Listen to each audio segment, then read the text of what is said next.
Welcome, everyone. Ready to dive deep into a topic that's probably familiar. Yeah. Multiple intelligences. But we're going way beyond those, catchy labels and those online quizzes.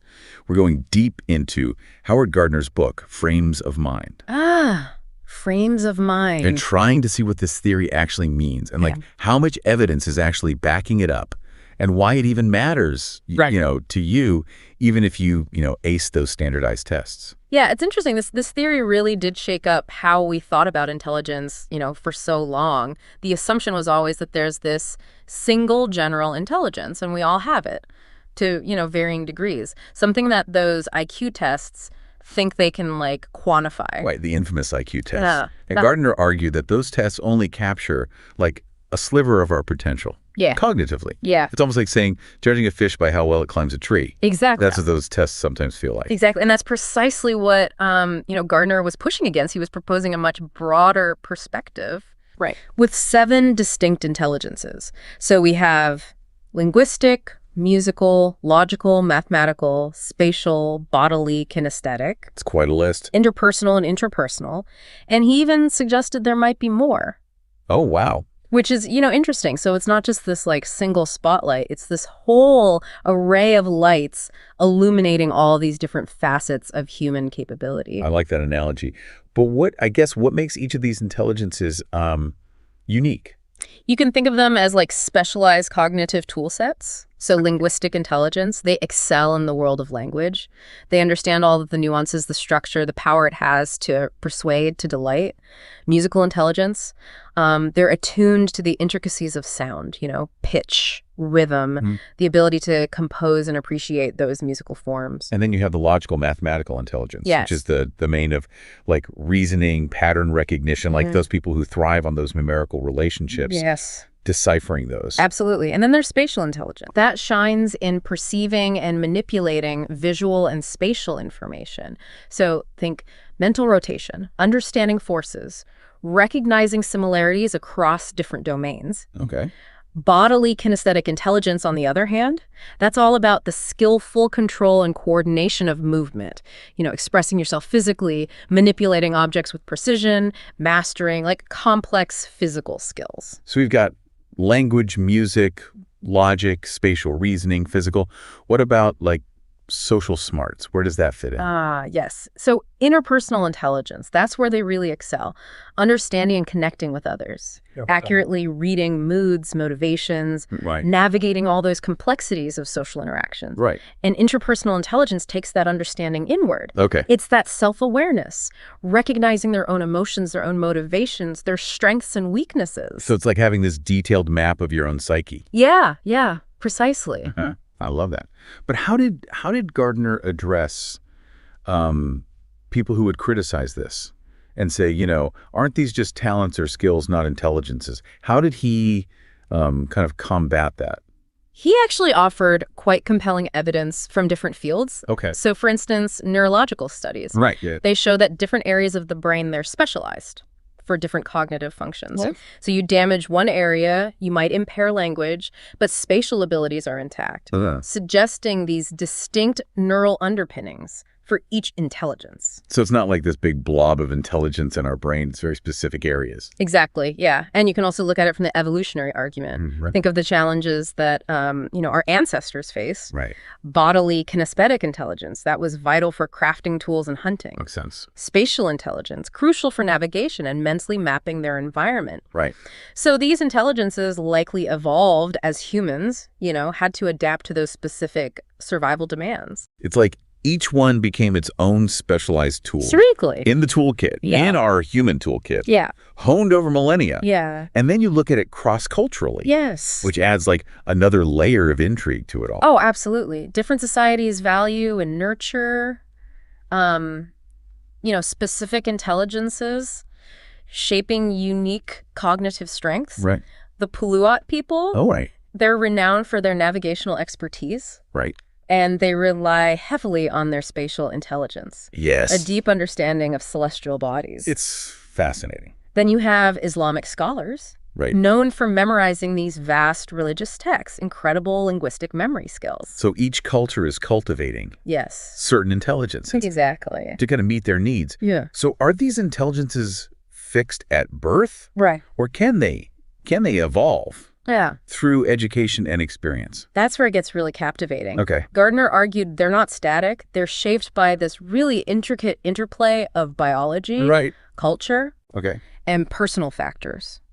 So while genetics do lay the foundation, Right. it's the cultural values, educational practices, opportunities, motivation, effort, individual learning styles, So many things. all play a crucial role. So nature kind of gives you the raw materials, but nurture shapes how you actually turn out. Precisely, yeah. You think about, traditional Islamic education. They emphasize rote memorization and linguistic mastery. Right.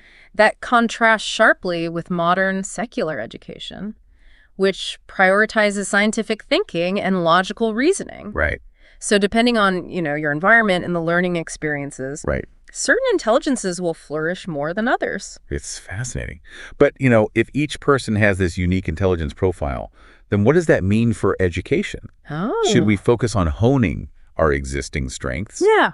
or bolstering those areas of weakness? That is a crucial question. Right. And it sparks a lot of debate within education. Emphasizing strengths, that lets individuals excel in areas where they have natural talent. Right, where their passion lies. Yeah. You're igniting that spark. But wouldn't addressing weaknesses create a more well-rounded skill set?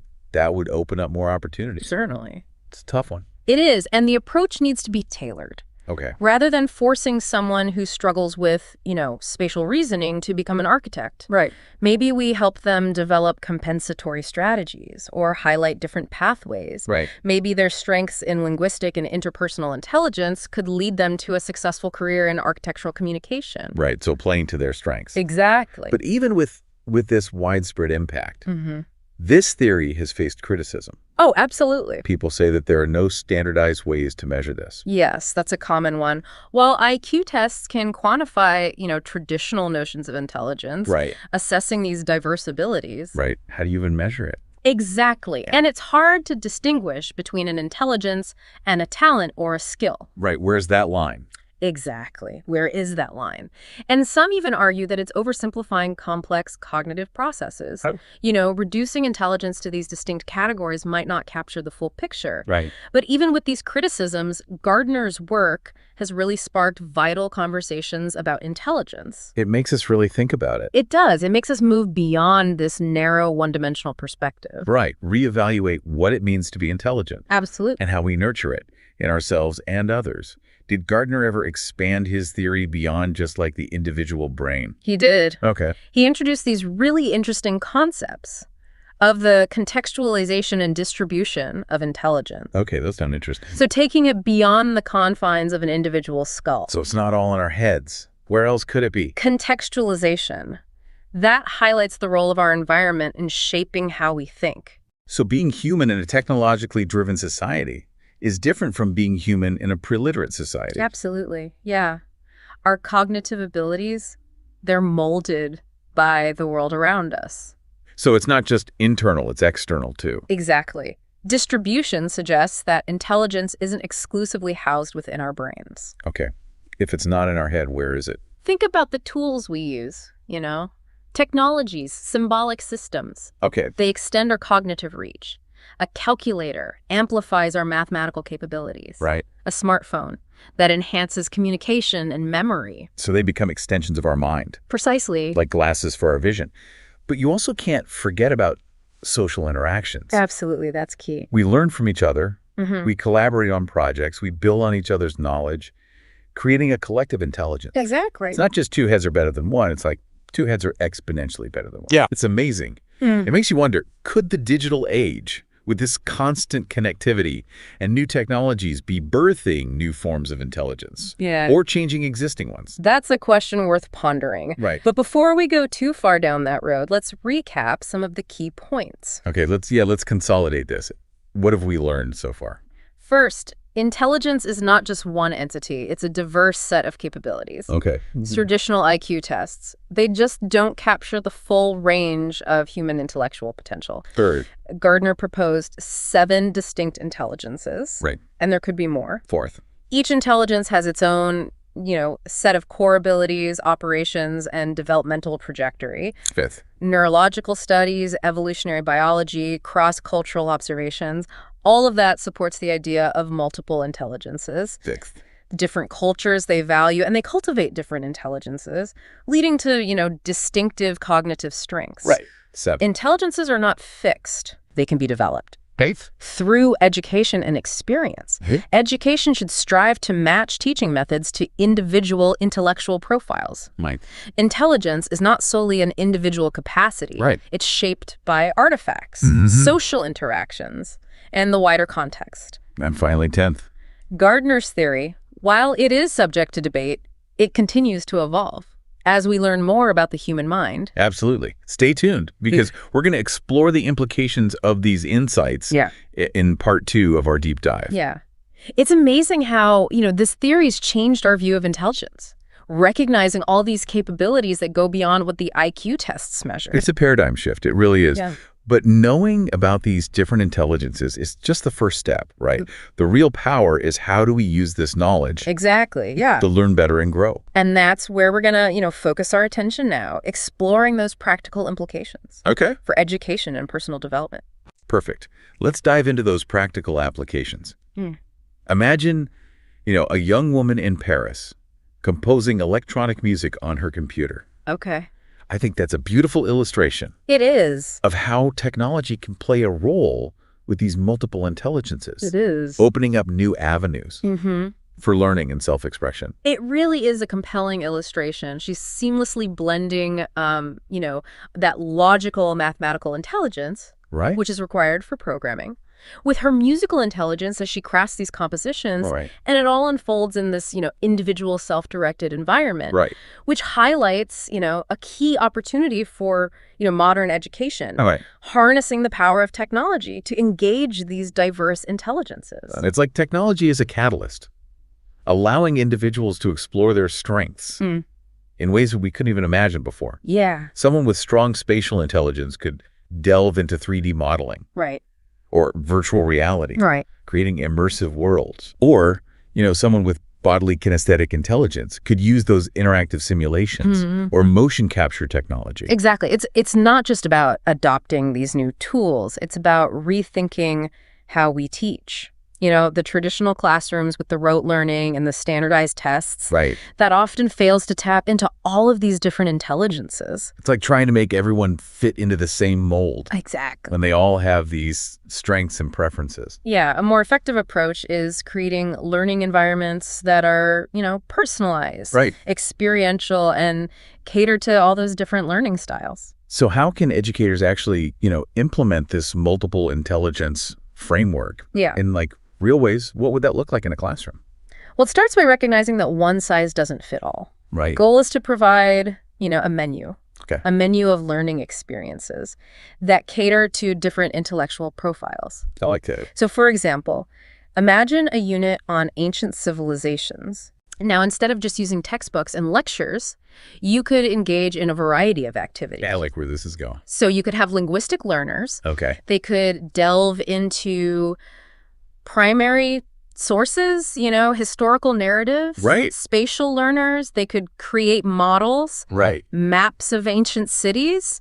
Bodily kinesthetic learners. They could participate in simulations, Right. dramatic reenactments, bring that history to life. Yeah. Everyone's connecting with the material in a way that works for them. Exactly. Yeah. And technology, can enrich these experiences even more. Right.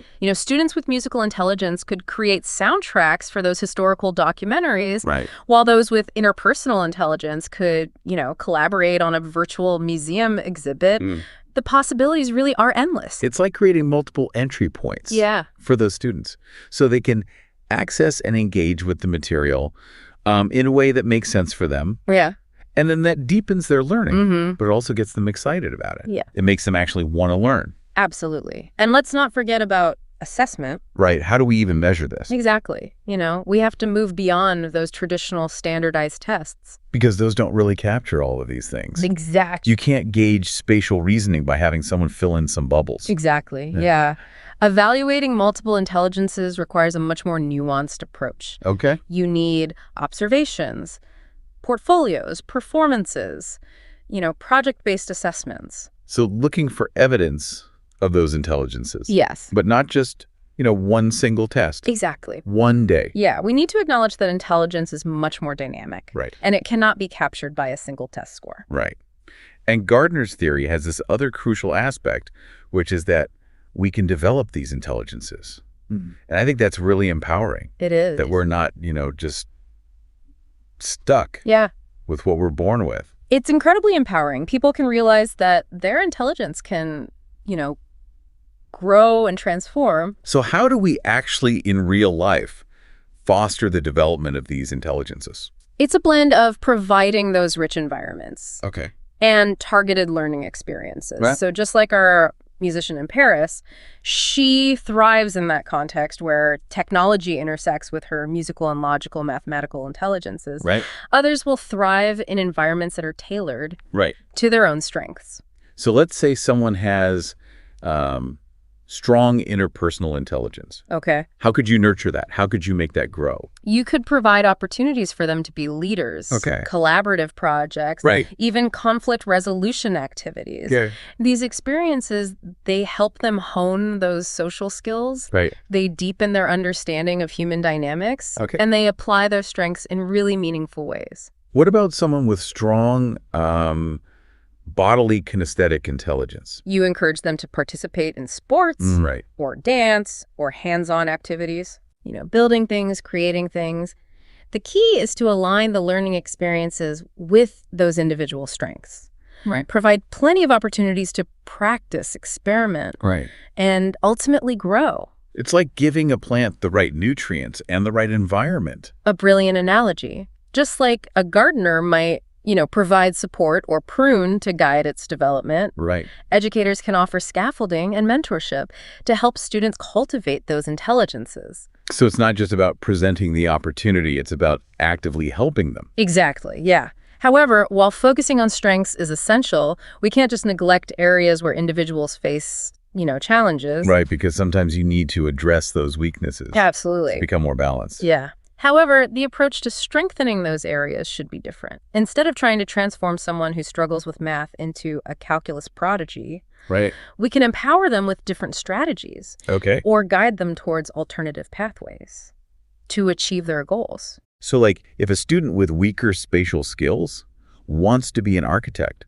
we encourage them to focus on the linguistic or the interpersonal skill. Precisely. Okay. It's about recognizing that everyone has their own unique profile. Right. And that success can be achieved in many ways. Yeah.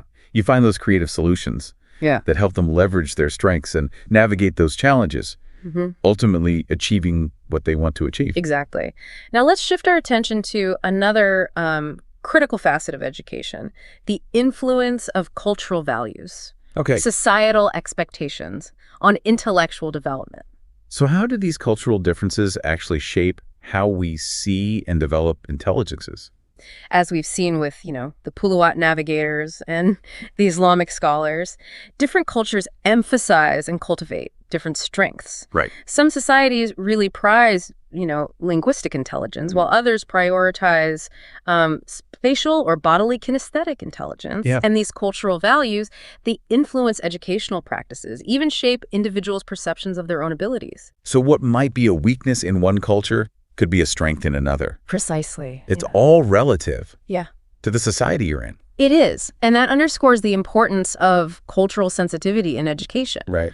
We have to acknowledge that students bring these diverse perspectives and learning styles to the classroom. We need to respect those differences rather than, imposing a uniform approach. So fostering these inclusive learning environments.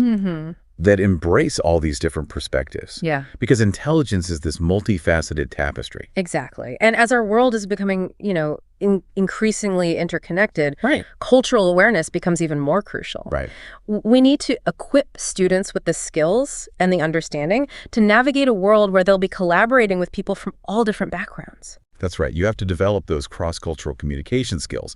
Being able to, appreciate different ways of thinking, empathize with different perspectives, and be able to effectively collaborate with, people who might be approaching problem solving from different cognitive angles. Exactly.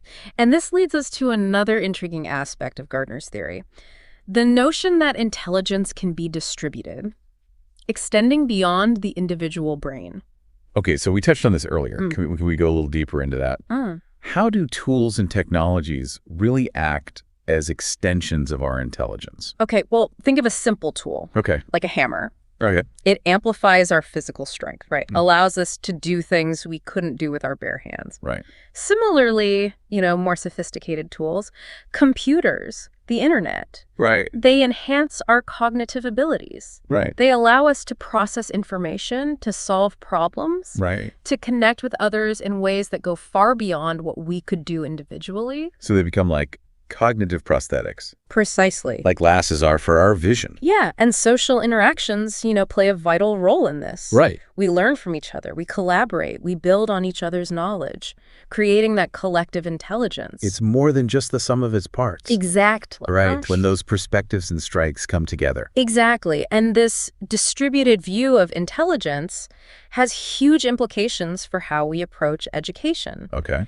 It suggests that learning shouldn't be this solitary pursuit. Right. It should be this collaborative, interactive endeavor. So classrooms become ecosystems of knowledge exchange. Yes. Working together, sharing ideas, Exactly, yeah. co-constructing knowledge. Precisely. And technology can, help facilitate this process. Right. Imagine students from different countries working together Right. on a virtual science project. Right. Or how online platforms can connect mentors and students with shared interests. It's amazing how technology can break down those barriers. It really is. It's inspiring to think about all the possibilities. Indeed.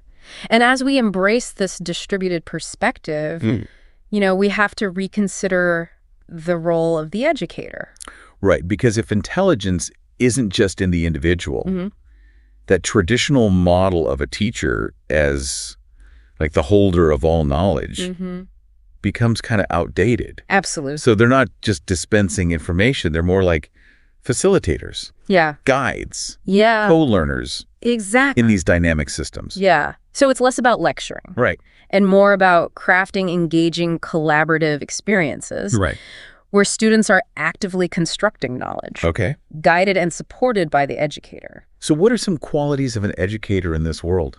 Well, adaptability, Okay. openness to new ideas, those Yeah. are paramount. Technology changes so fast, Right. educators have to be comfortable with these new tools and approaches. So they have to be lifelong learners themselves. Exactly, yeah. They need to be able to foster collaboration and communication, creating those supportive and inclusive environments Right. where students feel, safe to take risks, Right. to share their ideas, Right. to learn from those mistakes without judgments. So they're like a guide, Yeah, a mentor. exactly. And crucially, they need to have a deep understanding of multiple intelligences Okay. and how to assess and nurture those diverse abilities. So moving away from those standardized tests, using those more nuanced methods Exactly, yeah. that we talked about earlier, Yeah. recognizing each student's unique, strengths and challenges, and that there are many paths to success. Precise. It's an exciting vision for education, but it's not without its challenges. It certainly is not, no. Trying to implement this framework within a standardized, test-driven system, that's daunting. Right, there's tension there Yeah, between helping those individuals and meeting those benchmarks. exactly. Yeah. And ensuring everyone has access to technology. Right. And resources, that's another big challenge. So we need to bridge the digital divide, Yeah. make sure that all students, regardless of their background, can thrive in this world. Absolutely. And then there's just the challenge of keeping up with, how fast technology is evolving. Right, it's like a constant game of catch up. It is. But it also means there's so much opportunity for growth and innovation. There is. So while these challenges exist, the rewards of embracing this framework are huge. Imagine a world where education is truly personalized, where every student has the chance to, find their passions and develop those strengths. It's a world where everyone thrives. Right. They contribute their own unique talents and perspectives. It's beautiful. But let's bring it back down to earth. How do we actually implement this in our own lives? Okay. Whether we're educators, parents, or just lifelong learners. That's an excellent question. Where do we even begin this journey of, self-discovery and intellectual empowerment?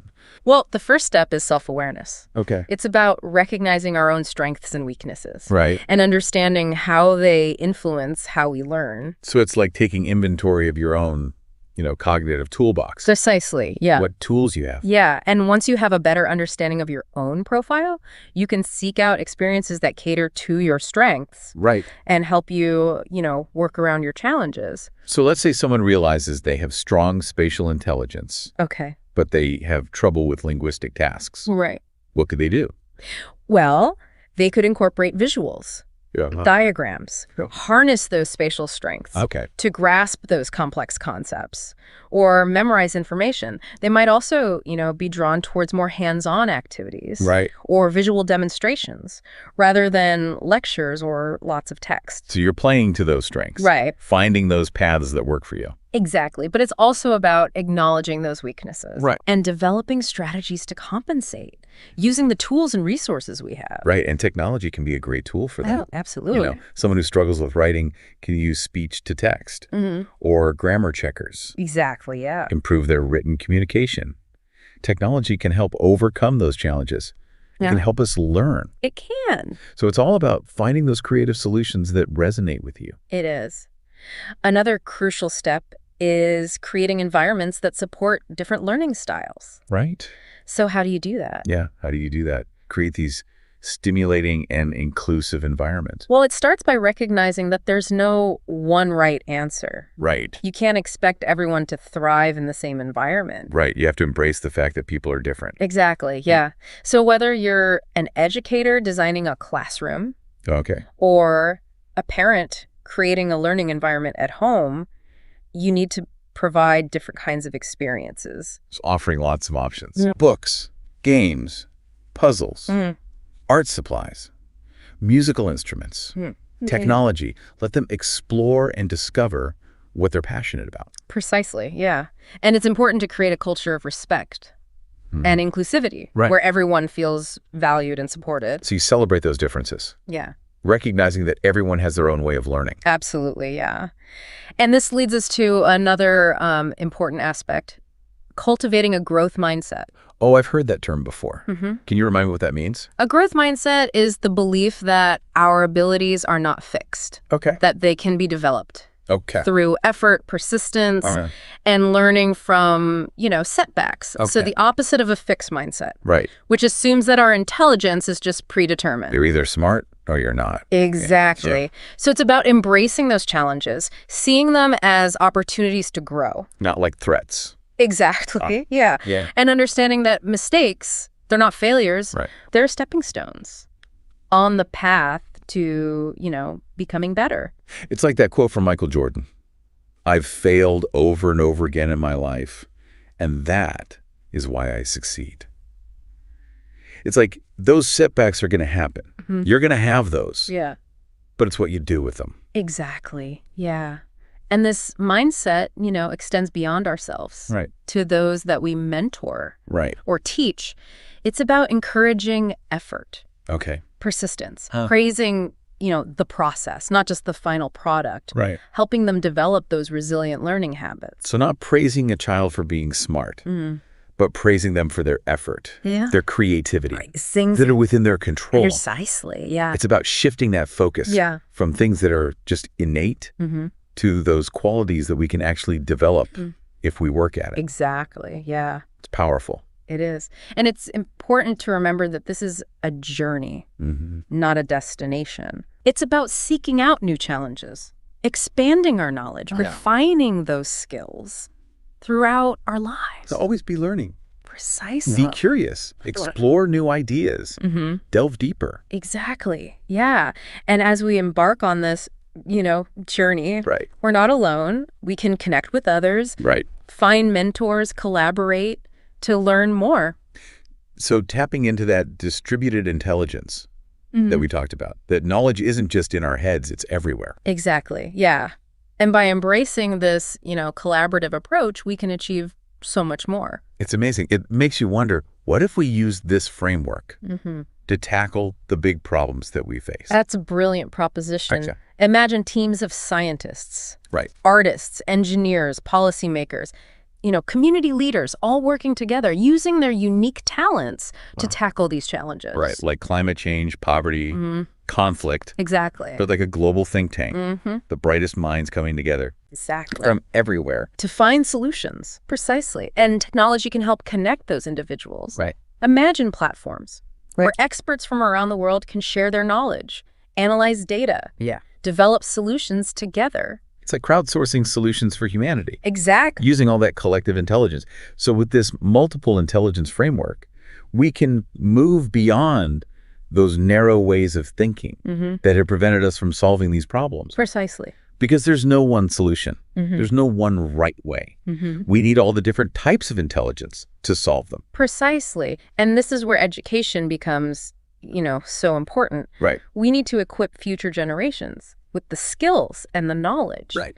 and the mindset Right. to not only survive in this world, but to make it better. Right. So teaching them critical thinking, problem solving, creativity, collaboration, that growth mindset. Exactly. Because these are the tools they need, not just to navigate their own lives, but to help everyone. Exactly, yeah. It's about empowering them to make a difference, to see challenges as opportunities, and to work together to create a better world. Exactly. It's really inspiring. It is. And I think it's something we can achieve if we all work at it. But let's talk about some practical steps for implementing this in our lives. Okay. So where do we go from here? The first step is cultivating self-awareness, Okay. recognizing our own strengths and weaknesses, Right. and understanding how they influence how we learn. So once we have a clear understanding of our intellectual profile, we can seek out learning experiences that cater to our strengths and help us navigate our areas of challenge. So let's say someone discovers they have strong spatial intelligence, Okay. but struggles with linguistic tasks.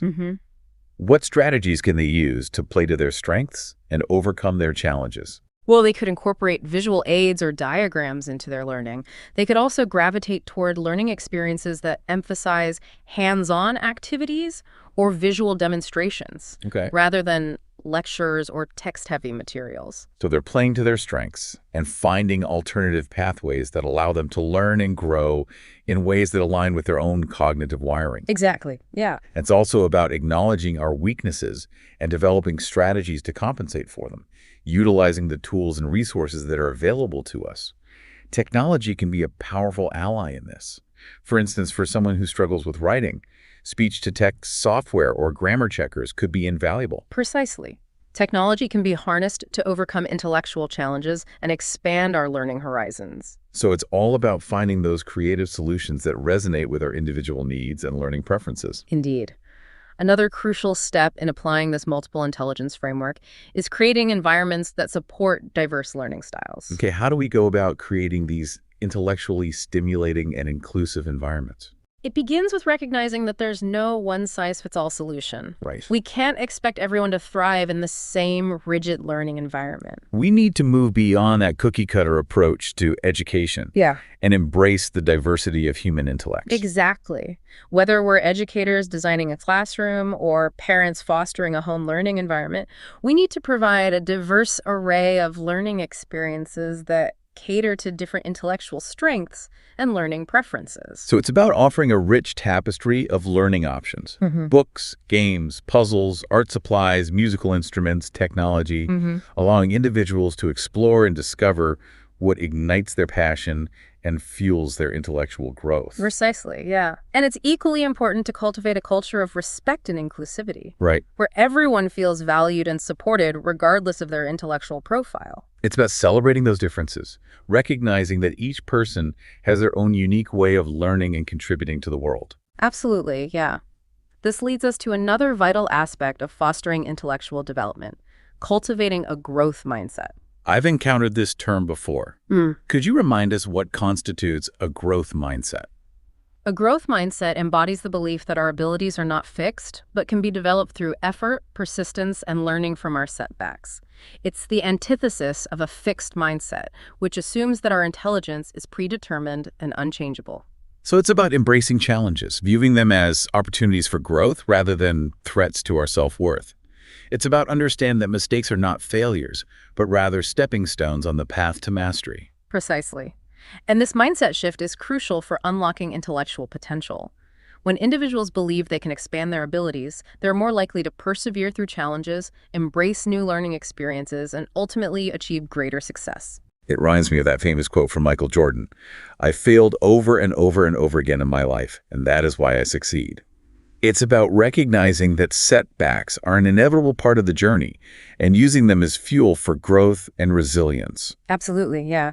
And this growth mindset extends beyond ourselves to those we mentor or teach. It's about encouraging effort and perseverance, praising the process rather than solely focusing on the product. It's about helping individuals develop those resilient learning habits that will serve them well throughout their lives. So instead of praising a child for being smart, we might commend their effort, creativity, or problem-solving skills. Those qualities that are within their control and can be nurtured through dedication and hard work. Precisely. It's about shifting the focus from innate abilities to those qualities that are malleable and can be cultivated through deliberate practice and a commitment to lifelong learning. It's an incredibly empowering message for individuals of all ages. Indeed. And it's vital to remember that fostering intellectual development is an ongoing journey, not a destination. It's about continuously seeking out new challenges, expanding our knowledge base, and refining our skills throughout our lives. It's about embracing that lifelong learner mentality, that insatiable curiosity to explore new ideas, delve deeper into our areas of passion, and continuously stretch our intellectual boundaries. Precisely. And as we embark on this lifelong learning adventure, it's important to remember that we're not alone. We can leverage our social networks, connect with mentors, and collaborate with others to expand our learning horizons and achieve collective goals. Right. It's about tapping into that distributed intelligence, recognizing that knowledge isn't solely contained within our individual minds, but is disseminated throughout our communities and the world around us. Exactly. It's mind-blowing how much our view of intelligence has totally shifted. We've gone from this, rigid view to this dynamic, multifaceted thing. It's everywhere. It's been a journey. And, as we conclude our exploration of multiple intelligences, I'm curious, what are our researchers looking at now? What are those unresolved questions, the things driving this field forward? Yeah, what are those mysteries of the mind still waiting to be, unraveled? Well, one area is the potential for, new intelligences beyond what Gardner originally proposed. Oh, so there might be even more. There might. Could there be other ways our brains excel that we haven't fully grasped? So, hidden talents still lurking within us? Yeah. What are, the candidates, Yeah. the contenders for these new additions? Well, they're looking into things like, naturalistic intelligence, that sensitivity to the natural world, that ability to, discern and categorize, plants, animals, natural phenomena. Yeah, biologists, naturalists, environmentalists, those who have that connection to nature. Precisely. And then there's existential intelligence. Okay. So that capacity to grapple with, the big philosophical questions. Right, meaning, purpose. Exactly. Meaning of life, all that. Yeah, so philosophers, theologians, those who ponder those deep mysteries of life. And of course, there's pedagogical intelligence. Oh, right. Teaching. Exactly. That skill of imparting knowledge, mentoring, guiding others. So our master educators, who have that gift for inspiring learners. It's exciting to think that there could be even more types of intelligence out there. It is. It really opens up the possibilities of, what the human mind is capable of. But as we explore these distinct intelligences, it does raise the question, how do they all interact? How do they influence one another? Right, they don't exist in isolation. It's like this intricate web. Exactly. So how does spatial intelligence work with bodily kinesthetic intelligence in, say, a skilled athlete or dancer? Or how do interpersonal and intrapersonal intelligences combine to make a great leader or therapist? Yeah, it's like a tapestry with all these threads interwoven. Each one contributes to the beauty and complexity of the whole piece. Beautifully put. And understanding these relationships can help us, tailor educational strategies or even career guidance to align with those unique cognitive profiles. So instead of focusing on just one intelligence, we can help people find paths that use their unique blend of strengths to live a more fulfilling and successful life. Precisely. But we can't ignore the elephant in the room, the digital age. How is technology impacting our intelligences? Yeah, we've talked about how technology can help us amplify our abilities, but are there downsides too? Things to be cautious of. Well, some researchers worry that our reliance on technology might be weakening certain cognitive skills. Oh, interesting. Things like attention span, memory, critical thinking. So while technology empowers us in some areas, it might also be making us weaker in others. It's a balance. As we depend more on technology to process information and solve problems, we have to be mindful of those potential trade-offs. Right. It's about using technology wisely to enhance our lives while still nurturing those essential skills that make us human. Exactly. Technology is a tool. And like any tool, it can be used for good or bad. It's up to us to shape how technology influences our intelligence, to make sure it elevates us, not diminishes us. We're not just passive recipients of technology. We can choose how it impacts us. But this isn't just an individual responsibility, is it? No, it's societal as well. We need conversations about the ethics of artificial intelligence, the impact of automation on jobs, ensuring everyone has equal access to technology and education. We have to shape a future where technology truly serves humanity, helps us, expands our abilities, doesn't just widen the gaps between us. Exactly. Which brings us to another crucial question.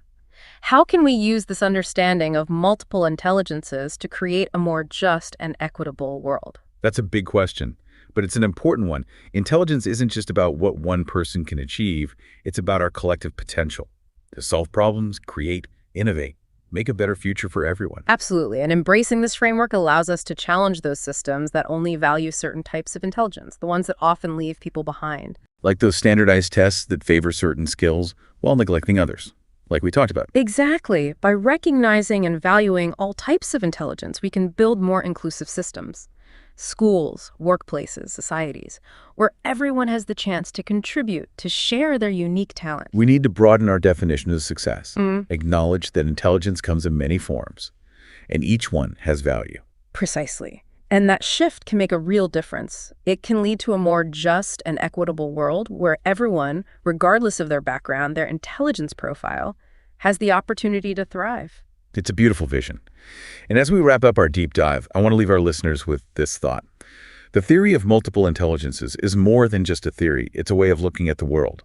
It's a way to understand ourselves, appreciate the incredible diversity of human potential, and work towards a world where everyone can shine. It's an invitation to celebrate our differences and collaborate, to build a brighter future together. That's a perfect note to end on. Thank you for joining us on this journey into the world of multiple intelligences. Remember, embrace your strengths, find what you're passionate about, and never stop exploring the potential of your own mind. And remember to look beyond yourself, to appreciate the unique intelligences of those around you. Let's work together to create a world where everyone can thrive. Beautifully said. Thanks for listening, and until next time, keep exploring.